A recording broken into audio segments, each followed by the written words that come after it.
Kadang masih ada yang ya masih hukumannya masih ringan gitu.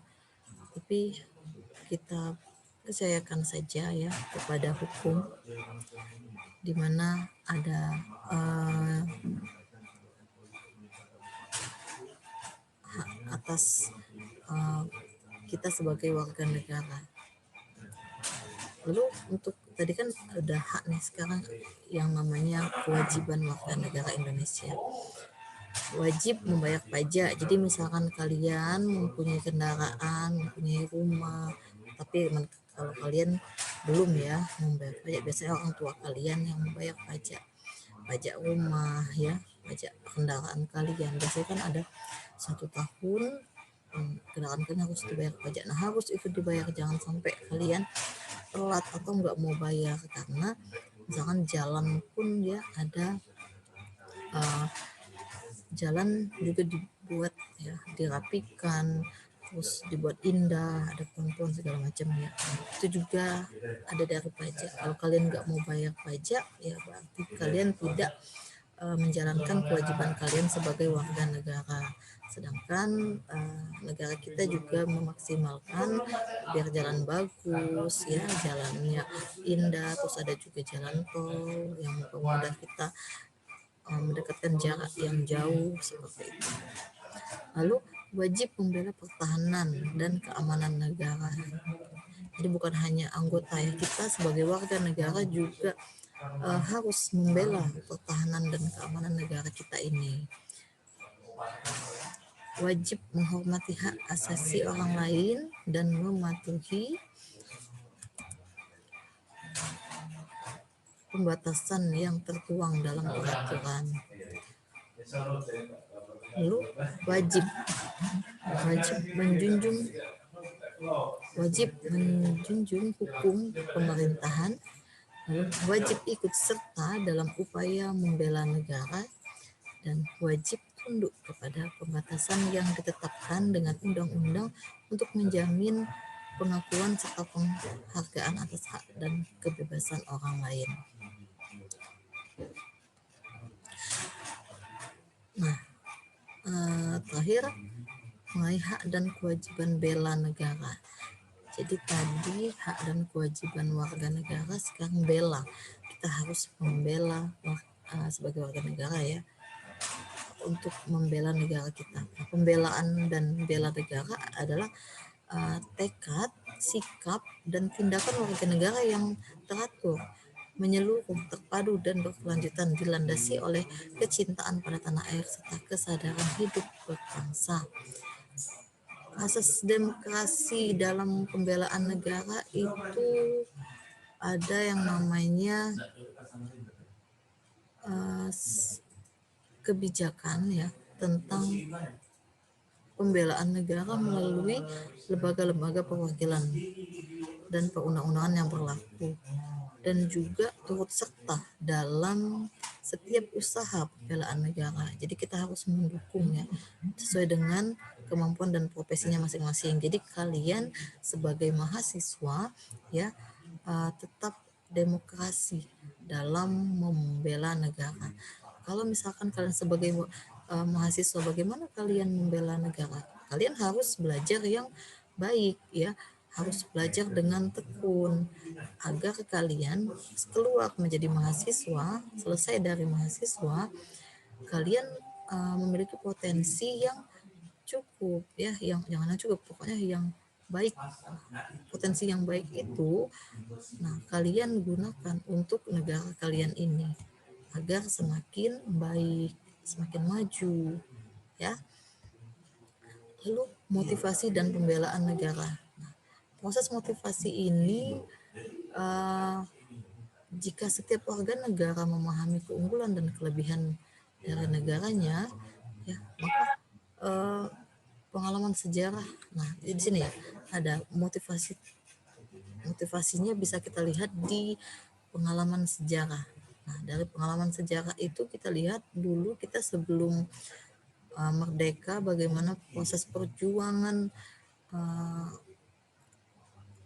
rakyat Indonesia dulu. Nah, dengan yang sekarang kita harus termotivasi. Kita kalau dulu mungkin berjuangnya dengan pertumpahan darah ya, tapi sekarang berjuangnya beda, bukan seperti itu lagi.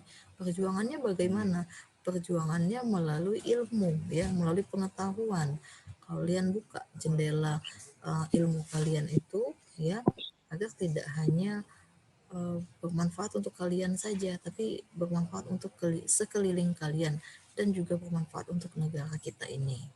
Oke. Lalu kedudukan wilayah geografis Nusantara yang strategis, keadaan penduduk yang besar, kekayaan sumber daya alam, perkembangan. Nah, iptek ini ya harus tetap kalian kuasai di zaman sekarang ini. Jangan sampai kalian menolak pembaruan ya. Kan zaman sekarang satu tahun ini perkuliahan udah tatap muka Zoom, mau nggak mau kalian harus bisa menggunakan teknologi ya, harus menggunakan Zoom. Nah, jadi dari situ ya kita harus termotivasi dan uh, membela negara kita, baik dari segi pemikiran ya, ilmu, dan juga tindakan. Tindakannya tidak harus perang ya, bertumpah darah, tidak kalau sekarang, tapi dengan pengetahuan, inovasi, pembaruan dari kalian itu. Oke. Ada juga yang namanya hubungan keluarga negaraan dan negara. Nah, ada kaitannya nih antara keluarga negaraan dan negara. Dalam hubungan emosional ya, merasa bangga menjadi warga negara Indonesia dan juga merasa rindu bila di luar negara, itu adalah hubungan emosional. Jadi misalkan kalian yang misalkan lagi keluar dari, ada yang mungkin sudah pernah ikut keluar kota atau studi banding. Nah, mungkin nanti ya kalau misal udah nggak COVID, kalian di semester 7 kalau nggak salah, di semester 7 ada studi banding ya, kalian akan ke beberapa negara. Biasanya kalau kakak tingkat kalian tahun lalu sebelum COVID dia ke 4 negara kalau nggak salah, Thailand, Malaysia, Singapura, sama apa ya, ada 4 kemarin, 4 negara kakak tingkat kalian sebelum COVID. Nah, semoga kalian mendapatkan rezeki ya, supaya nggak COVID lagi, kalian bisa keluar uh, untuk melihat negara lainnya.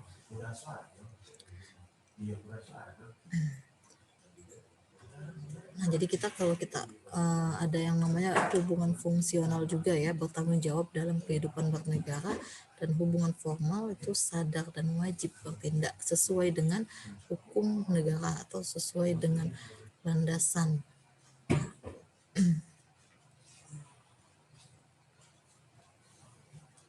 Oke. Yang terakhir nih ya, nilai-nilai Pancasila mendasari penyelenggaraan negara. Jadi nilai-nilai Pancasila mendasari hak dan kewajiban negara dan warga negara. Jika jika suasana pemerintahan dan pelaksanaan pemerintahan negara telah benar-benar melaksanakan segala kewajibannya berdasarkan atas nilai Pancasila, maka akan terciptalah keadilan sosial bagi seluruh rakyat Indonesia, dan negara tidak akan lagi terjerumus ke dalam sifat dan praktik suatu negara kekuasaannya. Nah, itu adalah kesimpulannya ya. Jadi materi kita cukup ya sampai di sini. Sekiranya ada beberapa hal yang masih kalian bingung atau ingin kalian tanyakan, boleh silakan kalian tanyakan mengenai kewajiban dan hak negara dan warga negara. Oke, silakan jika ada yang mau ditanyakan.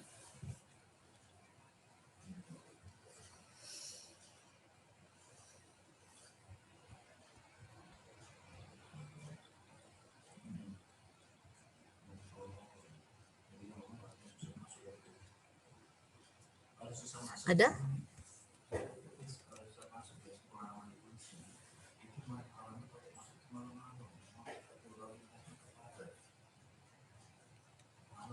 Ada yang mau bertanya?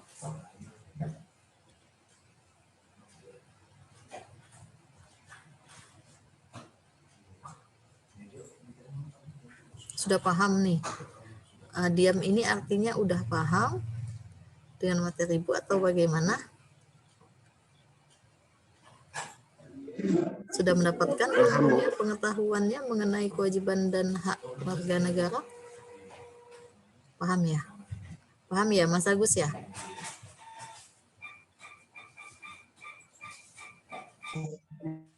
Iya, Bu, cukup paham. Paham ya?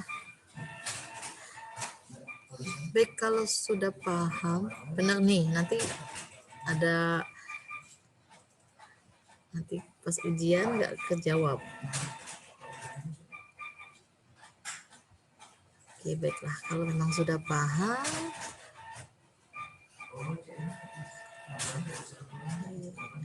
Bu akhiri ya pertemuan kita.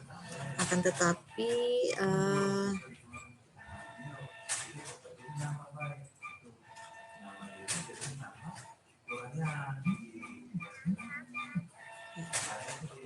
kita akan bertemu lagi minggu depan ya dengan materi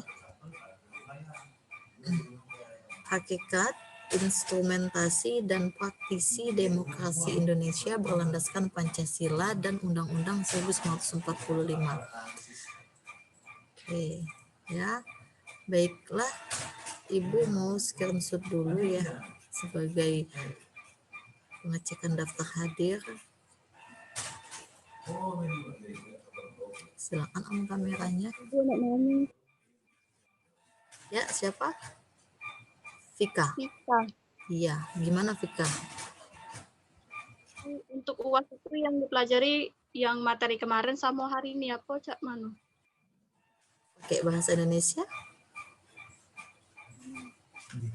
Untuk kisi-kisi UAS yang dipelajari itu materi kemarin sama hari ini apa ya?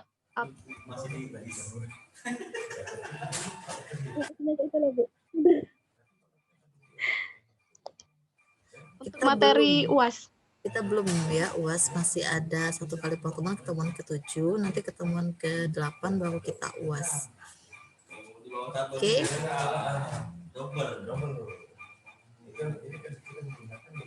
Oke, baik, kalau begitu sudah tidak lagi ada yang ditanyakan. Bu akhiri pertemuan kita ya. Oh ya, Ibu sebelum screenshot ya. Coba on kamera dulu dong. Bentar, screenshot dulu. 1, 2, 3. Bentar ya, ini baru slide yang ke-1, slide keduanya. 1, 2, 3.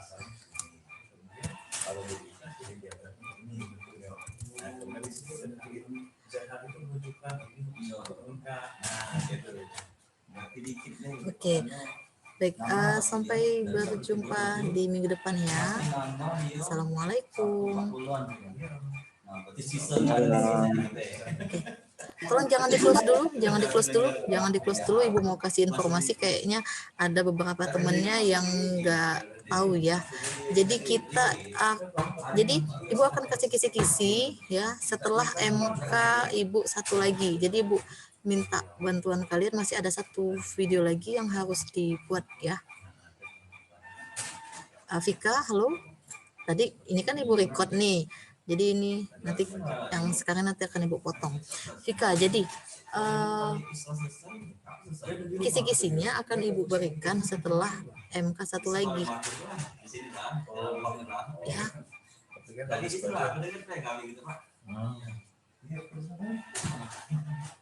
Oke, Vika paham? Yang lain? Ya, Bu. Ya. Oke deh. Ketemu 1 lagi ya, 1 kali lagi MK. Nah, ini keluar dulu, Ibu mau save dulu. Akan Ibu share lagi link Zoom-nya ya. Ya, Bu. Oke deh.